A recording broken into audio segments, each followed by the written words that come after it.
ובכן, כל כך הרבה מיתוסים נקשרו בתרופה הנקראת ריטלין, שהיה לנו מאוד קשה לבחור דווקא מיתוס אחד, אז בחרנו את המיתוס שעושה את הנזק התדמיתי הגדול ביותר לתרופה הזו, והוא שהריטלין ממכר. אז האמת היא שהריטלין, כאשר הוא ניתן במינונים נכונים ובצורה הנכונה, אינו ממכר כלל וכלל.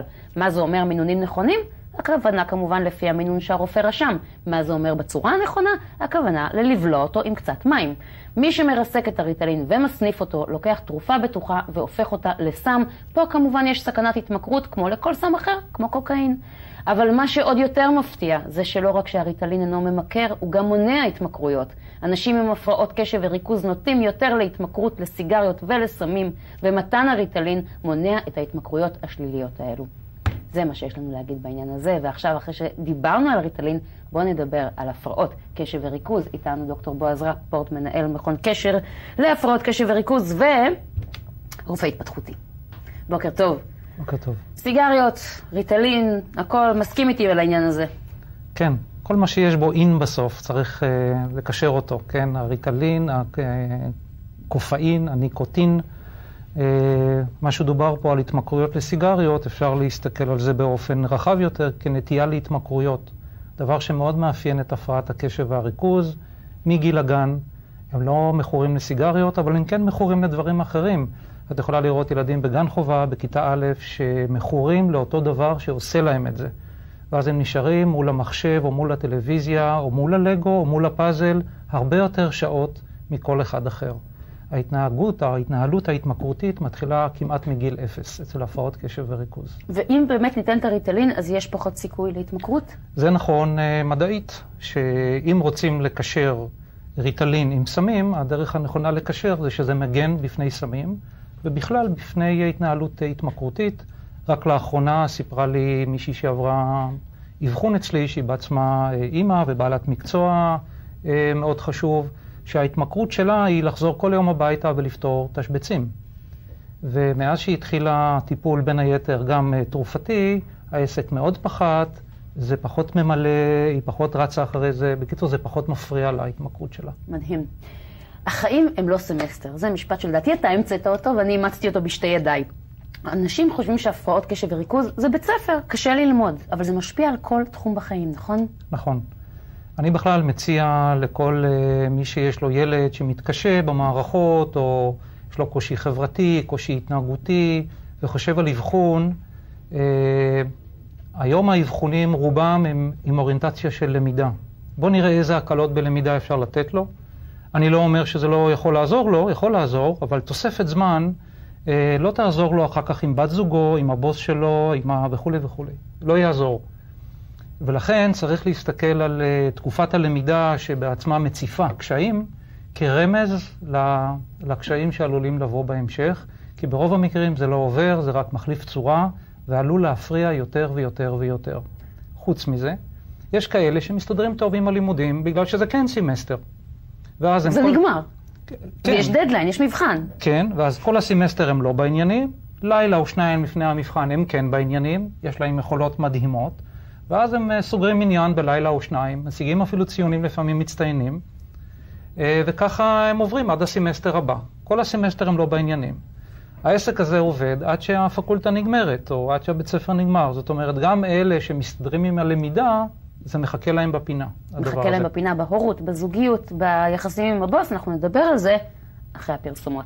כדי שנבין איך באמת הפרעות קשב וריכוז משפיעות על היומיום, צריך להבין מה זה הפרעת קשב, בהגדרתך.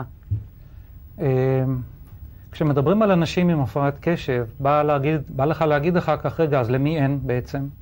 העניין הוא שמה שמייחד את ההפרעה יש לכל אחד, אבל לא באותה מידה ולא באותה תדירות. כן? אצלהם זה מפריע.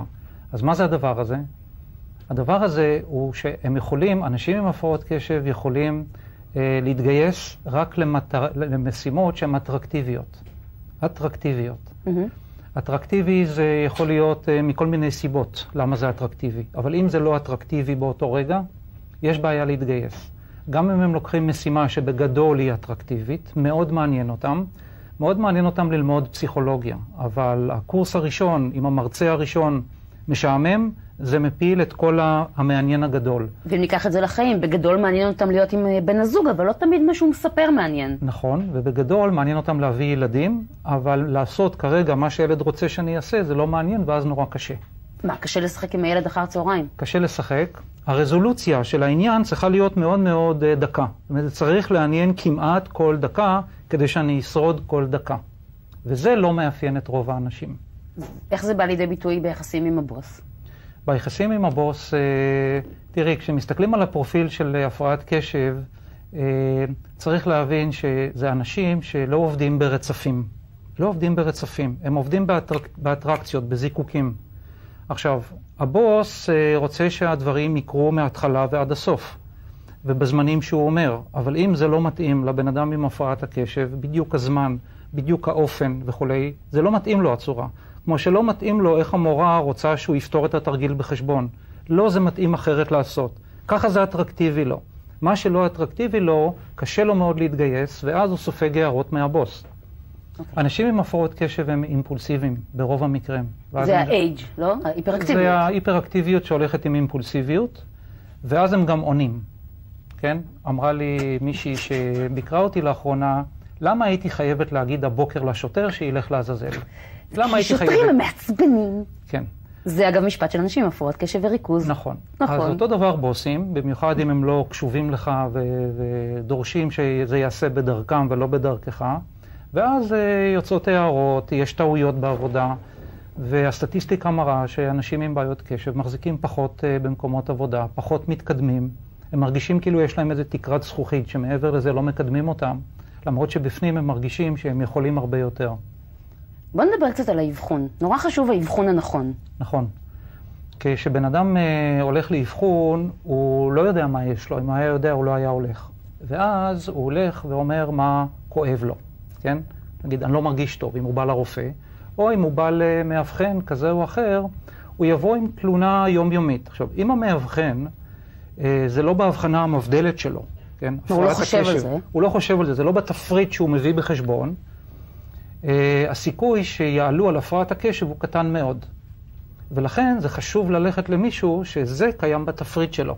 אבל אם אתה הולך למשל לפסיכיאטר, ואתה תגיד לו שאתה למשל מדוכא, הוא לא יכול לחשוב שמאחורי כל זה מסתתרת הפרעת קשב וריכוז שפשוט יש לך בן אדם מתוסכל מול העיניים ולכן הוא מדוכא? רוב אנשי מקצוע של המבוגרים, פסיכולוגים, פסיכיאטרים ומטפלים אחרים, אפשר להגיד שזה לא בתוכנית הלימוד שלהם, הפורמלית, הפרעת הקשב והריכוז. אם יש להם מודעות אישית והם פיתחו אותה, אז יהיה להם את זה. אבל אם לא, אז הרבה אנשים שמגיעים אליי הם בטיפול עם פרוזק כזה או אחר בשביל מצב הרוח שלהם. שמאחורי מצב הרוח הזה מסתתרת הפרעת הקשב והריכוז. זה לא שטעו בטיפול, הטיפול הוא נכון לאותו סימפטום, אבל בעצם לא הגיעו לשורש של הבעיה. אז אתה אומר שהאבחון צריך קודם כל להגיע מאיש מקצוע שמבין מה זה הפרעת קשב וריכוז. לא מספיק כל המבחנים האלה, הטובה, ה-BRC, המבחני מחשב? אם מסתכלים על ה-DSM-4, שזה הספר שמחייב אותנו מבחינה אבחונית, אנחנו רואים שאין אף טסט להבחן הפרעת קשב, ואין אף טסט שיכול לשלול אותה. זו הבחנה קלינית, הבחנה רפואית קלינית. למעשה, כמו כל הבחנה רפואית אחרת, הרי לימדו אותנו בבית ספר לרפואה, ש-80-90% מההבחנה זה אנמנזה. מה זה אנמנזה? הסיפור. אם אני אקשיב לך טוב טוב טוב, לאבני הדרך ההתפתחותיים שלך, אני אבחן אותך. אני לא צריך טסטים בשביל זה, אני לא אמור להזדקק להם. נכון שהמציאו טסטים שיכולים לעזור לנו, אבל חייבים לשמור את זה בפרופורציה. הטסטים לא עושים את ההבחנה. הקלינאי עושה את ההבחנה. אין תחליף למימד האנושי. תודה רבה דוקטור רפפורט.